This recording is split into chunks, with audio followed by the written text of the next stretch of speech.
While writing this essay, news came through that a Russian tanker had crossed the high Arctic without an icebreaker, was James Bradley's introductory line on his analysis of Jeff Vandermeer's sci-fi dystopian novel, Brone. Bradley's statement was far from being informing and was instead rather a cautionary, an alarming statement that underlines the key themes and conversations that the dystopian novel containing a flying murderous bear, some bug-eyed children, and talking sea animals portrayed. Brone is set in a dystopian future where humans are barred to live within a decayed and destroyed biomic city that provides nothing but the traces of a once prosperous civilization. Amongst the city there's Rachel, a survivor and scavenger whose narrations we follow. Rachel and many others live below Mord, a flying barbaric bear whose enormous size cloaks the city's clouds with its shadow and carries trash goods on its fur that Rachel and other scavengers wager their lives to steal from. Amidst this fur is where Rachel finds Brone, and as soon as she does, the story begins to unravel its core question: how far will humans go to maintain their mechanical presence, their artificial essence?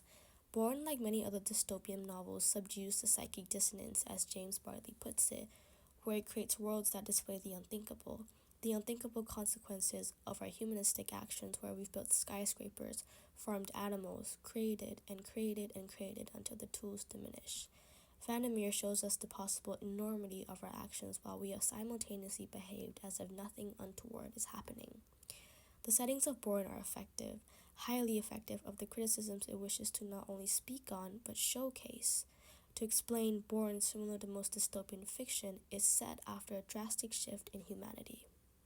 We meet in a post-apocalyptic city that has been overrun by biotech, a deadly chemical essence that has forged mutations of both animal and environmental all around the city and has turned it into a deadly chemical wasteland. The descriptions and narrations of Rachel describing the broken city's remains showcases an intersection of when modulation meets nostalgia, but also an example of when fiction hugs reality. For example, Rachel lives above a river that contains a stew of heavy metals, oil, and wastes that generate a toxic mist. This is biotech waste, man-made waste. She shares her home with a man named Wick, where dozens of man-made objects, VHS tapes, steering wheels, and plastic debris surrounds them, a display of social inorganic needs becoming an abundance of purposeless and pointless inanimates. Rachel mirrors our society's existing man-made errors with a fictional consequence. Vandermeer is able to show through Rachel's descriptions the consequences of social greed, the consequences of believing to obtain dominance over nature, the idiocracy in choosing a new Bentley over a cleaner water supply. However, as we dive deeper into Vandermeer's creative character choices, we can start to see the further criticisms that are hidden within the weird and wacky world that is Brone.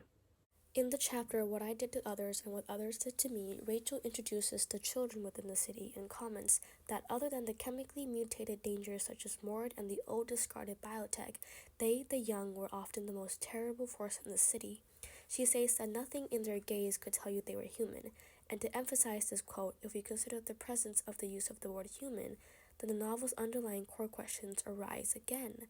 How far will humans go to maintain their mechanical presence, their artificial essence?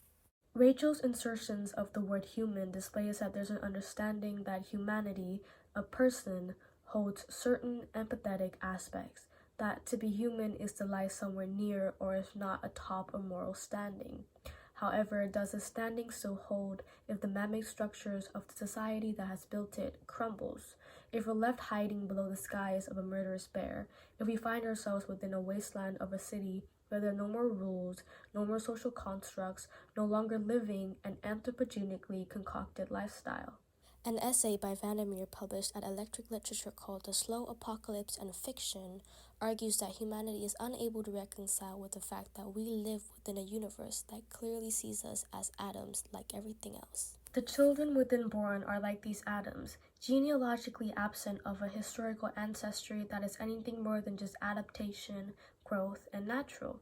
However, since they appear human, Rachel feels an inconsistency and feels the need to point out that their genetic makeup no longer resembles the inorganic foundations of humanity. However, in accordance with Vandermeer's claims that we are atoms, we are animals, that we ourselves have created the definition of anthropogenic, we can start to see the dissonance of humanness and Homo sapiens.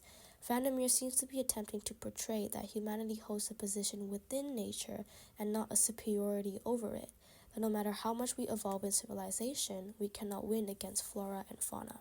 The children Rachel encountered were Homo sapiens, humans in their natural and purest form, lacking of harbored sympathy, lacking exercise conformity, and lacking of a deluded superiority against nature. Therefore, being deficient of their anthropocentric traits results in a unity with nature instead of an exceedance of nature.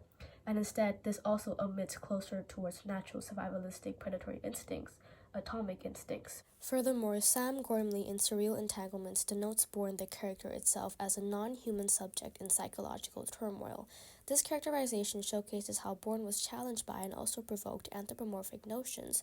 To explain, Brone is an intelligent biotech creation that takes on the form of a hybrid sea squid and sea anemone. However, psychological conflicts arise when Brone begins to act contradictory to his genetic-like attributes. For instance, Brone is able to mimic human speech, imitate human dialogue, and also take on a human form. However, since both readers and Rachel are aware that this was just a posture, an attempt by Brone to assimilate himself into his surroundings of humanity, then tensions arise from the caricaturization-like impressions of Brone's attempts to be human and yet the tangibility of his efforts. Furthermore, as we walk through the novel, we can start to see as Rachel's efforts become more and more anthropomorphic, the more contradictory it becomes with Brone's atomic nature. For instance, as Brone attempts to tell Rachel he's stopped trying to be good and that he was made to kill, Rachel implores that he must try and feels as if she must prescribe Brone as a person when he argues that he isn't built like her, he isn't human, he isn't a person. Rachel's reasonings to maintain this inorganic, anthropocentric posture with Brone can be seen as an attempt by her to sustain Brone's inner monstrosity. However, previous interactions and Rachel's own development of attachment towards Brone seems to display a different rationality. However, to provide further understanding of the conflicts within Brone and Rachel's relationship, we must aim for a wider analysis. We must aim to consider how Vandermeer approaches character narratives to provide social critique. In his published essay, The Slow Apocalypse in Fiction, Vandermeer commentates on the lack of narratives regarding animals, more specifically narratives that showcase the complexity and interconnectivity of animal life within nature. He critiques how animals still exist as inert objects, aspects of setting in much of our fiction, which therefore promotes anthropocentric inclinations throughout our literature. However, the contradictions within Brone and Rachel's relationships promotes a different narrative. The resistance Brone exhibits as Rachel attempts to construct him further away from his genetic and animalistic identity by employing humanistic notions onto his character showcases the inaccuracies of human attachment. As Rachel feels more inclined to keep Brone in her life, build a relationship with him, the approach she takes to achieve this declines Brone of his natural attributes. Rachel attempts to show Brone that his willingness and contentment to kill was an error and inhumane, which therefore shows that Rachel is unable to consider the complexity of his animal life. This makes us then question if the attempts of her efforts are done for Brone's sake or her own. Are they for Brone to assimilate the highest quality of character, or for Rachel to maintain Brone's identity within a realm that is humanly considerable? However, the more Rachel and Brone's relationship grows, the more Rachel's anthropomorphic contributions fall apart. Brone's ability to maintain an anthropocentric human identity finally diminishes when Rachel finds out Brone had been shapeshifting into a replicated form of her and interacting with her lover Wick. Rachel, as a result, banishes Brone from her home, but, however, Rachel sees Brone's actions in disgust and is unable to see that Brone is genetically not human, and therefore he can only grasp humanistic approaches for so long before he reconciles back into an attribute that is more alike his nature. This, as a result, showcases how Vandermeer attempts to criticize animal portrayals within fiction. For example, Rachel is reluctant to notice Brone's animalistic nature. She disregards the possibility of Brone's own internal life that is unapproachable and disconnected from the humanistic and Anthropocene stature. Her perception and narrative is what mirrors the fictional portrayal Vandermeer criticizes, the portrayal that disregards animal presence and attempts to dilute the importance of animal life in exchange for an anthropocentric superiority. Therefore, in conclusion, with Vandermeer's choice of setting, choice of character description, and choice of character interaction, he paints a mirrored image of humanity's flawed interpretation regarding our existence on this earth. By bringing readers into a world of decay, he showcases how human dominance is only apparent in a world where humanity has control. Therefore, like the children within the city of Brone, humanity dilutes into Homo sapiens without our industrialization and our urbanization to elevate us from nature's reach.